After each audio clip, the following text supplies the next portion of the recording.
Good evening, you guys. Let's have a chat. I'm your host, Andres Salazar. Here, we're at the Art of Comics channel. Today, we're going to do something a little different.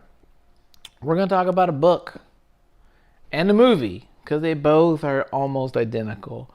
We're going to talk about, as the title suggests, as you've already clicked on it, Rosemary's Baby by Ira Levin. This is Ira Levin's second book. It's okay. Let's start at the beginning, actually. I'm working on a new story, a little short story, comic book story, and I needed to do some research. I needed to go back to Rosemary's Baby for this particular project. I've seen the movie multiple times, and I cannot find the damn DVD to save my life. I went through all my DVDs. I can't find the DVD. I'm like, dang it. And it's not streaming, and then I could buy it on Amazon Prime for $4. I'm not going to rent it on Amazon. So I said, you know what, let me just read the book. I want to see what's the book about, because I really need to get a little bit more information than the movie has on these characters, if possible. So I went to Kindle, my little fun little paperwhite. I love this little guy. Friends at Amazon, $12, downloaded the book, Rosemary's Baby. It is, 280 pages. I finished it in one day. Let me tell you, I don't read a book in one day. I'm not like my wife. It takes me a while. But I got into it, even though I knew the story. I know this story. I know exactly what happens. This book is identical to the movie.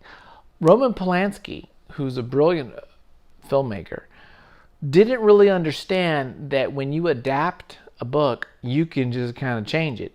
He didn't know that back then. He just freaking made it like word for word, which was fun.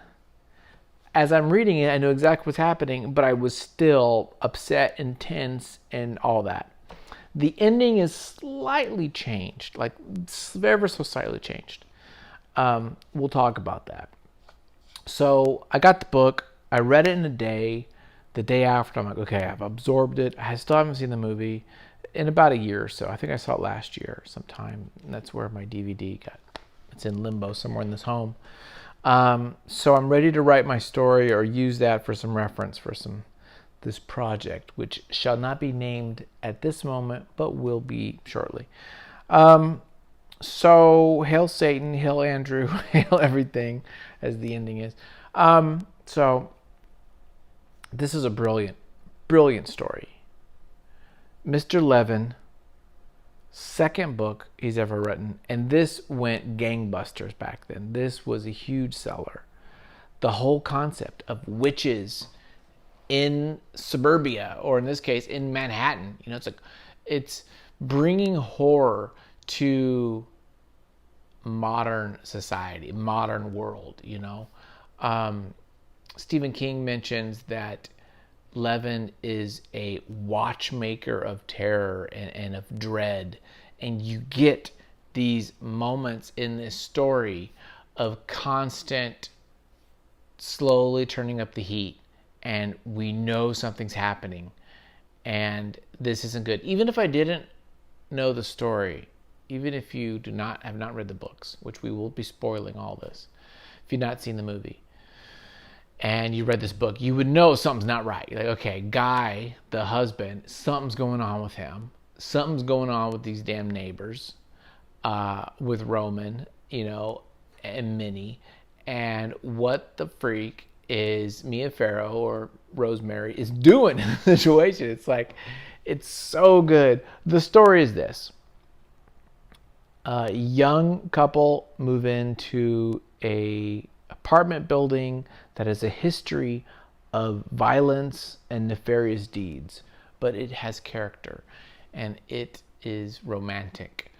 And so they want to move there, despite its long history of being a place of, shenanigans and such. Husband, struggling actor with housewife, trying to maybe decide, do they want to start a family or not? Struggling with that kind of, life. And do I even say? I mean, do you say in the log line, husband joins a Wicca cult? I don't know if you say that in the log line, but basically, guy will get seduced by the neighbors who are not so kind, but in fact are a coven of witches. Their goal? To impregnate Rosemary with Satan's seed to spawn the Antichrist, Adrian, into the world. Okay? So, Rosemary gets raped by the devil. That's in the book and in the movie. And that's how this goes. And Guy, her husband, sets this up. So it's like, but that, even those moments are told in these kind of like dreamlike moments. So you're like, oh, is she dreaming? Is she not dreaming? You kind of know, though, the shit's real. It's great. It really is good. And the fact that it's so short, less than 300 pages, you could bang it out. It is good. It's one of these great moments, kind of like Invasion of the Body Snatchers, where you don't know who the werewolf is, so to speak. You don't know who the villains are, who are the bad guys, who's a member of this cult, who is the witch and who's not, and who can you trust? Can you trust your doctor? Can you trust your lawyer? Can you trust your neighbor? Or is everyone in part of it? Can you even trust your husband? And he betrays her for an advancing career, and suddenly he gets all these jobs, and suddenly he wants to have a baby, and then she's drugged and she is raped, but it's fuzzy what she sees and is dreamlike, and she didn't take as much as the sleeping potion Mickey as she should have, and so she should have been not conked out, but she wasn't. She was semi-lucid in the moment. But Guy, the husband, says, it was me. I was kind of rough. Sorry about that. I need to clip my nails. Don't mean to scratch. She's all scratched up from the devil, just gnawing at her freaking titties and stuff. And so he's like, sorry about that, hon. I shouldn't have done that. And so she's like, why did you, keep me conscious while we're, consummating our love or, trying to create life?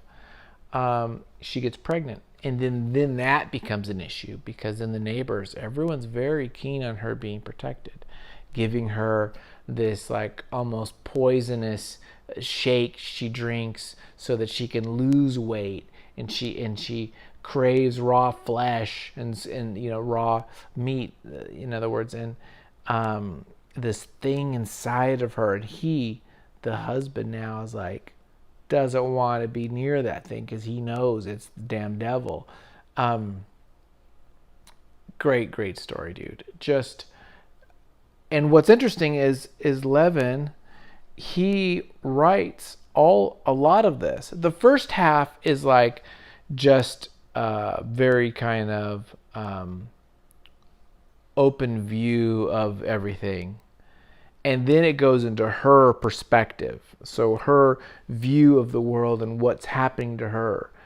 And he does a remarkable job of detailing the anxiety of a woman being pregnant, of these people telling her what to do, and how she can kind of, be in control of herself and her body and such. And these people that want to help, maybe are helping too much. And maybe they're causing problems and giving her the heebie-jeebies and stuff. It is really well done. Great details. Great little tidbits of things that are happening in New York at the time and in the local area that you can kind of feel, that time. This was in the 70s, and so you get a feel of that stuff. What a great book. And the movie is, again, going back to John Cassavetes, Mia Farrow are the leads, and Roman Polanski, directed it and wrote it, or adapted it, I should say. Brilliant job. Just really great. The photography, the way the camera movement. Now, I've heard reports that Cassavetes and Polanski did not agree on how he was to be directed, and that there were scenes in which he felt the direction should have been different or his character would have been different. But I think pretty much it went Roman's way. So John lost all those, creative disagreements, I think. It would be interesting to know what he wanted to do, because he's another kind of auteur. So I would be curious to know, like, what was he trying to put on the guy? As for the ending, when Rosemary has the baby and is kind of sedated in this other room and is just kind of milked for the milk, but then she hears this crying baby and she knows the baby's alive still, even though they've said the baby's dead. And like, what are you doing with that milk? Why are you keeping the milk? Oh, we're just going to throw it away. It's like, okay. So she goes and she finds the baby. Like in the end of the book, in the movie, she's there, the black bassinet with the freaking, upside down cross is there. And the baby's crying. She goes up to the baby. And they're like, hail Satan, and then hail Adrian and Satan, Adrian's the baby's name, and hail Satan, hail Adrian. And she's like, no, his name is Andrew. They're like, no, the baby's name is Adrian. He will come to be the new ruler of the world. And she's like, no, this baby is Andrew. It's my baby.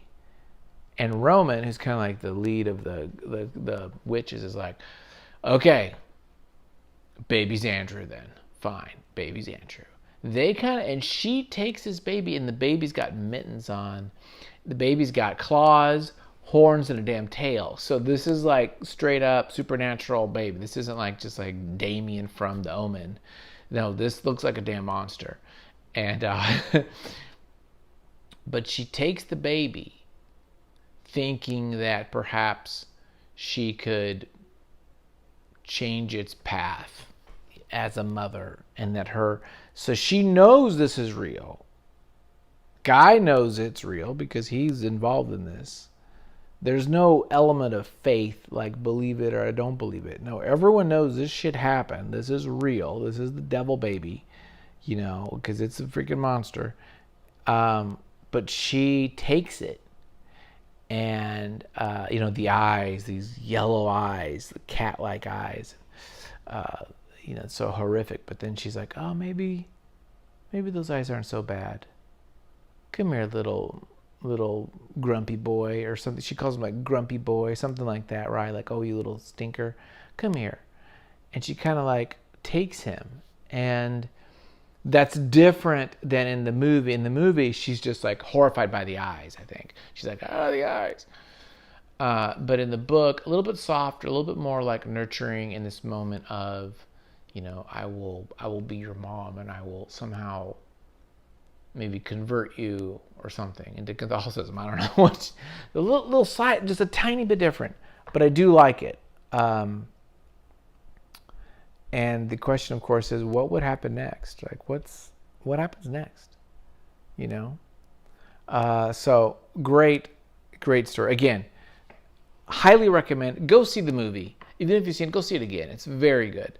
And if you want to spend $12 on the book on Kindle, or just freaking go to the thrift store, you'll find it for like $2 somewhere. Beautiful book.